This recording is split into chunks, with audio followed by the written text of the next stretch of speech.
The day my boss fired me to hand my job to his daughter, he smirked and said, "You'll thank me one day." 9 months later, his company lost its biggest client. $12 million vanished overnight. And suddenly, everyone wanted to know where I'd gone. The morning our $12 million contract was finally approved, the city outside the conference room windows looked almost unreal. Sunlight spilled across the glass towers. Traffic moved far below like glowing threads. And inside Hawthorne Dynamics, everyone was pretending not to be nervous. I had spent 8 months preparing for that meeting. 8 months of revised proposals, late-night calls, legal objections, pricing battles, and emergency flights. The client was our largest account. Their decision would affect hundreds of employees, several departments, and nearly every forecast the company had made for the coming year. For everyone else, it was a contract. For me, it was the result of 7 years of work. My name is Claire Bennett. I had joined Hawthorne Dynamics as a junior account manager and worked my way up to leading strategic enterprise accounts. I knew which clients hated long presentations, which executives preferred direct answers, and which promises should never be made unless you were prepared to keep them at midnight. That was the part no training manual explained. Clients did not stay because of polished slides. They stayed because they trusted someone to answer when things went wrong. That morning, our biggest client was deciding whether I had earned that trust. The meeting lasted nearly 2 hours. Victor Hale, our CEO, opened with a confident speech about innovation and partnership. Then the questions began. The client's attorneys challenged the pricing terms. Their finance director pushed back on expansion costs. Their operations team wanted stronger guarantees. Victor answered the broad questions. I handled everything else. By the final 20 minutes, the room felt unusually still. Coffee had gone cold, pens had stopped moving. Even the air conditioning seemed too loud. The client's chief operating officer looked down at the final agreement, then across the table at me. "If we approve this," he said, "you'll remain our primary contact?" "Yes." "And the service commitments we discussed remain unchanged?" "You have my word." He studied me for another second. Then he signed. The sound of his pen moving across the paper was almost nothing. But it changed the entire room. People exhaled. Chairs shifted. Smiles appeared. Victor stood immediately and began shaking hands as though he had personally dragged the contract across the finish line. I did not care. We had secured $12 million in annual revenue. That was enough. As the client's team prepared to leave, the chief operating officer stopped beside me. "Claire, one more thing." I closed my folder. "Of course." He lowered his voice. Our board had serious doubts about renewing. I felt my stomach tighten. "What changed their minds?" "You did." I did not answer. He glanced toward Victor, who was already posing for photographs with the signed agreement. "We trust Hawthorne Dynamics because we trust you. Make sure your leadership understands that." Then he shook my hand and walked away. For a moment, I stood alone beside the long walnut table, surrounded by empty coffee cups, abandoned notepads, and the faint scent of expensive cologne.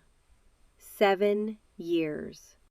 Every missed dinner, every canceled weekend, every time I had defended the company when it would have been easier to walk away, it suddenly felt worth it. Back on the executive floor, the celebration had already started. Someone brought cupcakes with 12M written across the frosting. Messages filled my inbox. Employees from departments I barely knew stopped to congratulate me. Ethan Brooks appeared beside my desk with 2 coffees. He had worked with me for 5 years and had the annoying habit of recognizing my mood before I did. "One for the woman who just saved the quarter," he said. I did not save the quarter. You saved the year. I took the cup. You're being dramatic. I work in corporate strategy. Drama is part of the benefits package. I laughed. Ethan leaned closer. So when Victor offers you the promotion, try to look surprised. My smile faded slightly. The promotion had been discussed twice before. Both times, Victor had praised my performance, promised to revisit the decision, and somehow found a reason to delay it. First, the budget was uncertain. Then the department needed stability. There was always another quarter, another review, another polite excuse wrapped in executive language. This time is different, Ethan said. How do you know? Because you just secured the biggest contract in the company's history. Before I could answer, the elevator doors opened. Victor crossed the lobby with unusual enthusiasm. A young woman stepped onto the floor wearing a perfectly tailored navy suit and carrying a designer bag. She looked confident, composed, and completely comfortable with the attention turning toward her. Victor hugged her. That alone made several people look up. Who is she? Ethan asked. A woman from Human Resources passed behind us. Madison Hale, she said. Victor's daughter. Ethan raised an eyebrow. She works here? Starting today. What department? The woman hesitated. I haven't heard. Victor began introducing Madison to the executive team. She shook hands, smiled easily, and listened while he pointed out different departments. Then he gestured toward strategic enterprise accounts, toward my team, toward me. Madison followed his hand and met my eyes from across the office. Her smile was pleasant, nothing more. Still, something about the moment made me pause. Victor whispered something to her. She nodded, looked at me once more, then followed him toward his office. Ethan watched them disappear. That was strange. She's his daughter. He's showing her around. Probably. I returned to my emails, determined not to invent problems where none existed. 10 minutes later, Victor appeared beside my desk. Claire. I stood. Congratulations. Excellent work today. Thank you. $12 million is no small achievement. It was a team effort. He smiled. You always say that. For one hopeful second, I thought he might announce the promotion right there. Instead, he glanced toward his office. Come see me tomorrow morning, 9 o'clock. Is everything all right? More than all right. His smile widened.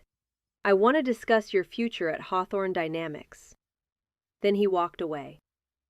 Ethan waited until Victor was out of earshot. That's it. What? The promotion. I looked toward the signed contract displayed inside the conference room. Maybe he was right. Maybe 7 years of loyalty had finally been noticed. Maybe tomorrow morning, Victor would stop making promises and actually keep one. At 6:14 that evening, a calendar invitation appeared on my phone. Private meeting, Victor Hale's office, 9 a.m. No agenda, no additional guests. I read the title twice and smiled. For the first time in years, I allowed myself to imagine a larger office, a new title, and the feeling of finally receiving what I had earned. I went to sleep believing the next morning would change my career. I was right. Just not in the way I expected. The next morning, I walked into Victor Hale's office convinced my career was about to change. After 7 years with Hawthorne Dynamics and the biggest contract in company history sitting on my resume, it finally felt like my hard work had paid off. Victor stood and shook my hand. Claire, yesterday was outstanding. The board is thrilled, and so am I. Thank you. You've earned every bit of this success. For a second, I was certain the next words would be, congratulations on your promotion. Instead, Victor smiled toward the woman sitting beside the window. You've already met my daughter, Madison. She stood and offered her hand. It's nice to see you again. You too. Victor folded his hands on the desk. I have an important favor to ask. I nodded. I want you to mentor Madison. I blinked. Mentor her? Show her how this department works. Introduce her to our key clients. Walk her through the systems. No one knows this business better than you. It wasn't the conversation I had expected. Still, I couldn't find a reason to refuse. If Victor trusted me to train his daughter, maybe it meant he trusted me even more than before. I'd be happy to help. I knew you'd say that. Over the next few days, Madison stayed by my side. I introduced her to the team, explained how we managed enterprise accounts, and walked her through every stage of the renewal process. She listened carefully and asked plenty of questions. Some were smart, others made it obvious she'd never handled a major client before. During one meeting, I introduced her to the executives behind our $12 million account. Our relationship is built on consistency, I explained afterward. These clients don't like surprises. Madison smiled. I'll remember that. I believed she would. By the fourth day, Victor started making unusual requests. Copy Madison on all client emails. Then, give her access to the account files. Then, let her lead tomorrow's internal meeting. Each request sounded reasonable on its own. Together they felt different. Ethan noticed it before I did. She's getting access to everything, he said quietly. Victor wants her to learn. Claire, she's not learning anymore. I frowned. What do you mean? I think she's replacing you. I laughed. You're overthinking it. I hope I am. I wanted to believe he was wrong. After all, Victor had personally thanked me for securing the company's biggest client. Why would he replace the person who had just protected $12 million in annual revenue? The next afternoon, I noticed Madison reviewing my client portfolio without me. Every account, every contact, every note I'd built over 7 years. When she saw me, she simply smiled. Victor asked me to get familiar with everything. That answer stayed with me longer than I expected. Later that evening, an email appeared in my inbox. Subject: Mandatory Meeting. Attendees: Victor Hale, Human Resources. Claire Bennett. Tomorrow, 10 a.m. No explanation, no agenda, just a meeting. I stared at the screen while a strange feeling settled in my stomach. 4 days earlier, I'd believed I was training the CEO's daughter as a favor. Now, for the first time, I couldn't shake the feeling that I'd been training my own replacement. Do you think Claire is overreacting? Or has she already figured out what's really happening? Tell me what you think in the comments, and let's find out together. The next morning, I arrived outside Victor Hale's office 5 minutes early. After 7 years with Hawthorne Dynamics, I believed I was finally walking into the meeting that would change my career for the better. Instead, I found the head of human resources already waiting inside. The moment I saw her, the excitement I'd carried since signing the $12 million contract quietly disappeared. Victor motioned toward the empty chair. Claire, please, have a seat. I did. For several seconds, no one spoke. Finally, Victor folded his hands. Before we begin, I want to thank you for everything you've done for this company. My stomach tightened. People don't usually begin good conversations by thanking you for the past. What is this about? I asked. Victor glanced at the HR director before answering. Over the last few months, we've been reviewing our leadership structure. After careful consideration, we've decided to reorganize the Enterprise Accounts Division. I waited. As part of that restructuring, your current position is being eliminated. I stared at him. My position? Yes. So, I'm being laid off? This decision has nothing to do with your performance, Victor replied. Yesterday's renewal was an outstanding achievement. You congratulated me for bringing in the biggest client in the company's history. And we're grateful. Then why am I sitting here? The company is moving in a different direction. The answer sounded rehearsed, corporate, carefully polished, completely empty. I leaned forward. Who's taking over my accounts? Victor paused. The portfolio has already been reassigned. To who? Another brief silence. Madison will assume responsibility for the portfolio going forward. Everything suddenly made sense. The meetings, the introductions, the endless questions, the requests to copy her on emails, the client files, the strategy sessions. I looked directly at Victor. So that wasn't mentorship. He didn't answer. It was a handover. Silence. You didn't ask me to train your daughter. My voice stayed calm. You asked me to replace myself. The HR director shifted uncomfortably in her chair. Victor sighed. I believed this was the best transition for the business. No, I shook my head. It was the easiest transition for you. He slid a folder across the table. Your severance package is generous. I didn't even look at it. I won't be signing anything today. That's completely your choice, the HR director said quietly. I stood, picked up my notebook, and walked toward the door. Just before I reached it, Victor spoke one last time. I hope someday you'll understand why I made this decision. I turned back. I already do. Then I walked out. The office looked exactly the same as it had an hour earlier. People answered emails, conference room doors opened and closed, phones kept ringing. Only the conversation stopped as I passed. Everyone knew. No one said a word. Ethan caught up with me near the elevators. One look at my face was enough. They did it?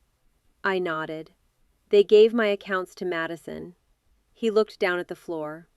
I'm sorry. So am I. Packing my desk took less than 15 minutes. 7 years fit inside one cardboard box. A framed photo from my first company conference. A notebook filled with client reminders. A coffee mug Ethan had given me after we survived our busiest quarter together. That was all. I carried the box through the lobby one last time. The receptionist gave me a sympathetic smile. The security guard held the front door open without saying a word. Outside, the morning air felt strangely quiet. I looked back at the building where I had spent 7 years of my life. Then I turned around and walked away. 9 months later, Hawthorne Dynamics had become little more than a memory. I had stopped checking their website, stopped wondering who sat at my old desk, stopped asking former coworkers how things were going. Life had moved on. So had I. My new company was nothing like the place I'd left behind. There were no politics disguised as leadership, no empty speeches about loyalty, no executives promoting family over experience. If someone earned respect, it was because they delivered results. That morning, my CEO stopped by my office after a client presentation. Excellent work, Claire. Thank you. Our client just approved the expansion, he smiled. I knew hiring you was the right decision.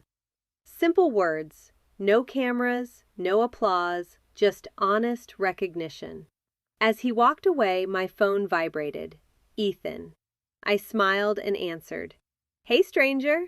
His voice immediately told me something was wrong. Claire, are you busy? A little. Why? I think you should sit down. I frowned. What's going on?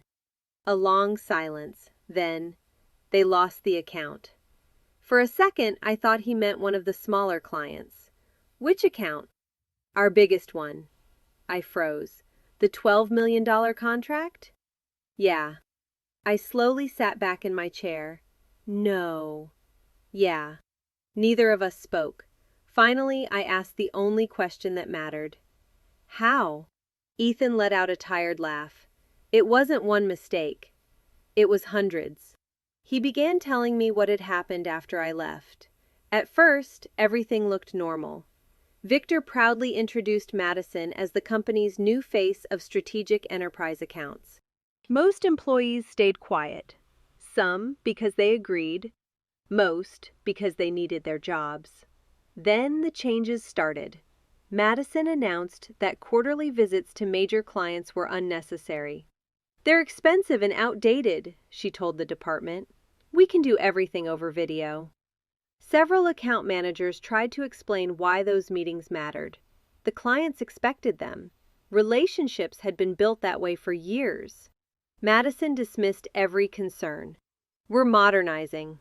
The first in-person meeting was canceled, then another. Nobody outside the executive floor seemed comfortable with the decision, but nobody challenged it twice. A few weeks later, Madison introduced another idea. Instead of giving clients one dedicated account manager, she wanted multiple people sharing responsibility. "It creates flexibility," she explained. "It creates confusion," one senior manager replied. He resigned 2 weeks later. I closed my eyes. I knew exactly who that manager was. He had warned Victor more than once that relationships couldn't be managed like spreadsheets. Victor ignored him. "He said Madison needed room to lead," Ethan explained. "That sounds like Victor." It gets worse. The $12 million client requested an urgent meeting after several deadlines were missed. Instead of flying out to meet them, Madison suggested another video call. The client refused. They wanted someone in the room, someone who understood their business. Victor finally agreed to visit personally. Madison went with him. According to Ethan, the meeting lasted less than an hour. Nobody raised their voice, nobody argued. The client's chief operating officer simply looked across the table and asked one question. "Where's Claire?" Victor smiled politely. "Claire is no longer with the company." "I see. We've reorganized the department." The executive nodded once. Nothing more. No complaints, no accusations. The meeting ended. "They thought everything was fine," Ethan said. They really believed that? They had no idea. 1 week later, a letter arrived. Not an email, not a phone call. A formal letter from the client's legal department. After careful consideration, they had decided not to renew their partnership with Hawthorne Dynamics. No negotiation, no second chance, no request for revised pricing, just goodbye. The office went silent, Ethan said. "I've never seen anything like it." What did Victor do? He called an emergency executive meeting. And Madison? She blamed the economy. I almost laughed. The economy? Then she blamed the implementation team. And after that? Then she blamed the client. Neither of us spoke for several seconds. Finally, Ethan sighed. "Claire, yeah? They never actually left because of pricing." "I know. They never left because of service either." "I know. They left because they stopped trusting us." I looked out the window. 9 months earlier, that client had told me something I hadn't fully understood. "We stay because we trust you." Back then, I thought they were complimenting me. Now I realized they had been explaining the entire relationship. Trust had never belonged to a logo, or a building, or a CEO. It belonged to the people who earned it. Ethan broke the silence. "The board's involved now." "They should be. They've ordered an internal investigation." I slowly nodded. For the first time since leaving Hawthorne Dynamics, I wasn't thinking about losing my job. I was thinking about everyone who had tried to warn Victor, everyone he ignored, everyone who watched experience get replaced by favoritism. "I don't feel happy about any of this," I said quietly. "I just wish they hadn't thrown away 7 years of trust." Ethan didn't answer. He didn't have to. Some mistakes cost money, others cost people. Victor Hale had managed to lose both. A week after Hawthorne Dynamics lost its $12 million client, Ethan called again. The moment I answered, I knew something had changed. "Claire," his voice was quieter than usual.